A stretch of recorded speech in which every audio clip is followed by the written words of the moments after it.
Welcome back, folks. So we've got the Hyelec PS-28A out again, and we're going to install this EMI filter that we received the other day into it. Now what I'm going to do initially is I'm going to just connect it up, put it together and test. So I'll just bring these in, connect them to these, bring these out here, cut this, connect them in there. And I'll just leave it unassembled until we test it, because I want to test applying the ground to the mains ground as well. So that'll give us some idea of what decisions we need to make regarding power entry. If grounding it helps, then I'm going to put this IEC connector here in the back, probably over on this side. And I'll connect up then, the internal power will connect up to this, and the ground will connect up to there. But we have to first see if that's a viable option. In the meantime, what I'm going to do, like I said, is I'm going to splice this in where it will be going, and I'm also going to solder in a little 0.1 UF capacitor across there as well, as most power supply designs require. This one doesn't have one. So let me get that done, get that wired up. We'll come back and I'll show you what it is, and then we'll test it out and see if we've made any improvement at all. Alright, so this is our setup here. We've got our EMI filter spliced in to the output. We got our little 0.1 microfarad capacitor. I don't know if you can see that, but that's been put across the output as well. We've got my scope probe is actually clamped right into the terminals here. So we have no problems with shortening the ground. That's as short as I can possibly make it. We have on here some large resistors I'm going to use as loads, just so that they don't add any switching noise or anything like that. And that's a possibility with some electronic loads. I don't think it's a probability with the siglant, if the siglant is set to constant ohms mode, because then it just sets the resistance level and stays at that, and it's not switching around continuously if you're using it for constant power, constant voltage, or constant current. All that aside, we're going to be using these resistors. So I've got a 2 ohm resistor, two 10 ohm resistors. We want to put various loads on this. So let's get the scope up on the screen. And let's turn this on. We have it at minimum voltage, which is 1.5 volts, and we have a 2 ohm load on it. So we expect about a 3/4 of an amp load. And that's what we're getting. Okay, so on the meter there, we're looking at, we're at full bandwidth, so we've got all the common mode and nasty noise in there along with the ripple. You can see that the total is about 60 millivolts peak to peak, 20 millivolts RMS. So that's acceptable at this level. So let's bring up the voltage till we're up to 3 volts here, and that does really increase the noise. So the ripple is still not too bad. The ripple is where the line is very bright, and then we do have some of that high frequency noise that we were getting before. I don't know what frequency it is at. Is it around about 135 kilohertz? So that's definitely switching noise, but we're way down from what we were before. We're at 300 millivolts.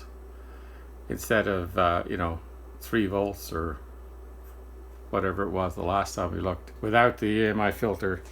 There we are. Oh wow. So if we bring the current down, okay, here we're at 1 amp, and it looks good. It's not too bad. We're still, you can see that the peak is still up around about 250 millivolts, but still it's way better than what we had before. So let's put a 10 ohm load on it, and we'll bring up the voltage a little bit higher. So okay, we've got a 10 ohm load on, we've got 20 milliamps at 2.1 volts, and we can see we're virtually noiseless here. So we bring it up until we start getting some noise. Okay, now we're starting to see some real ripple there, and we're at 7.3 volts at 0.73 amps. Okay, let's get up to 1 amp, 10 volts. Here we are at 1 amp at 10 volts. 730 millivolts of the noise. Let's see if I plug in this ground lead here. If I plug this into earth ground, does that reduce our high frequency noise any? It does a little bit, but you know, it's not enough to make me want to, you know, cut the case and put this IEC connector in. So I'm not going to bother to do that. That's not enough of a result to warrant that. But now at least we can see the ripple clearly. And if we put the bandwidth limit onto it, we should get more of an idea of what the ripple is. So it looks like the ripple is around about a little bit more than 200 millivolts peak to peak. We're still getting some of that high frequency coming through there, which is bringing it up over to 300 millivolts. And the RMS value is still very, very low. Okay, go up to the full 15 volts. I think that's when the noise will come back in again. Yeah, so we're 15 volts, 1.5 amps. Still, let's take that off and see what we're up to. Yeah, we're still up to about the 800 millivolt of noise. But again, like I'm saying, this is almost an order of magnitude less than what we're seeing before. And most of this is common mode noise. So it's not, it won't be seen by the device under test across the voltage rails. But it will radiate throughout your environment, which may be maybe something you don't want to deal with too much. The ripple's not terribly great either. Let me just put a little bit less of a load on it at the higher voltages here. Yeah, it becomes a little bit more respectable again, right?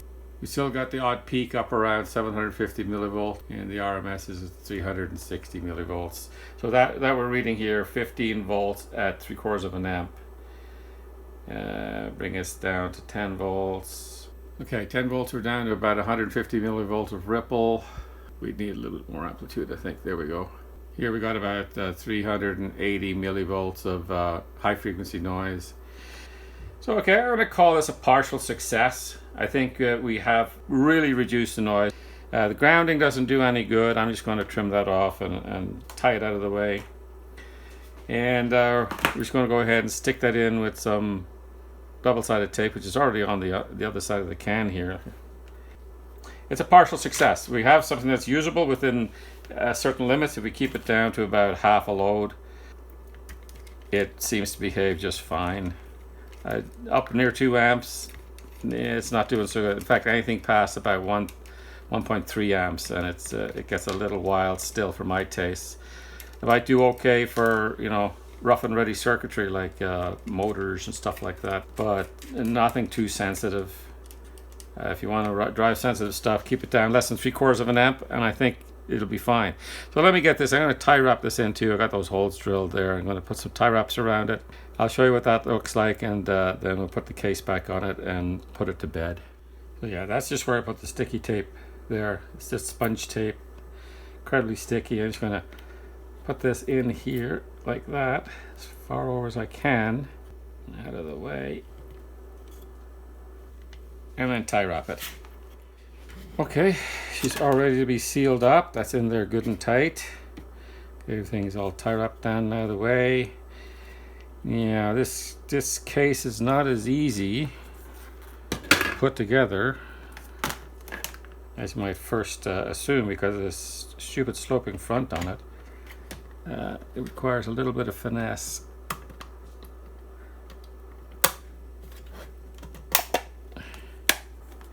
But I've done it so many times now, it's second nature to me. So what am I going to do with this power supply? All right, so I've admitted that it is in relatively better working condition. It's 5 to 10 times better than what it was before.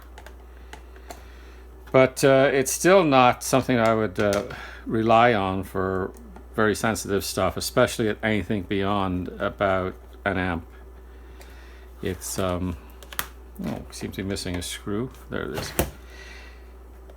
So what I'll probably do is, if I have a shortage of power supplies, and I don't think I will have, because I have about 15 of them, I'll use it for a low current, low voltage circuit. So somewhere, I would really feel comfortable, using it under half an amp, in around the 3 to 10 volt range. It seems to behave best in around there. And then I'll probably if an opportunity comes up, if somebody wants a cheap little power supply for something, I'll just give it away. But that's it. The Hyelec PS-28A. It's improved as much as I'm going to improve it, and I'll call it a partial success because at least in some ranges it's perfectly usable, but it does get a little bit cranky, although the maximum I saw was around about 730 millivolts of total noise, which is you know, 1/5, less than 1/5 of what it had before. So it's a worthwhile improvement, I think. Anyway, thanks folks. We'll see you in the next one. Bye-bye.